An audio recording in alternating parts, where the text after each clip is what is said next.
We had found that in Rhode Island, property taxes were escalating at an incredible rate. And when you would see the national polls with regard to taxes, where the taxes were the highest weren't the income taxes, but the property taxes. And we recognized that it was necessary to take the first step towards addressing that issue. There had been introduced a constitutional amendment which would have sent to the voters a proposal that would have brought the property tax down to 4%.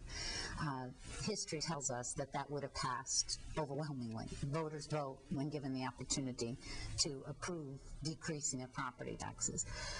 I believed that it would cause undue hardship for our communities to have a dramatic drop like that. However, we agreed with Rhode Islanders who were polled and overwhelmingly said that property taxes were the #1 issue, contributing, among other things, to our senior citizens not being able to stay in our homes, to our young people's affordable housing issues.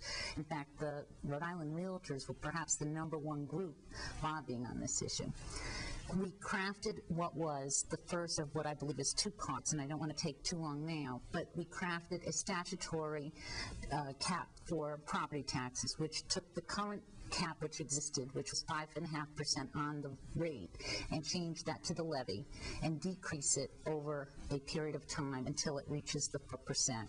We built into the statute exceptions in the cases of an emergency, and we renewed our commitment to coming up with a fair funding formula for education, which is perhaps the second half, and I think perhaps I can talk about that a little bit more. But that's how it came to be. We really believed, and I still believe, we heard from citizens all over the state that property tax was the #1 issue, and we felt that we needed to take a step to address that. And we knew it would be difficult and challenging for our local officials.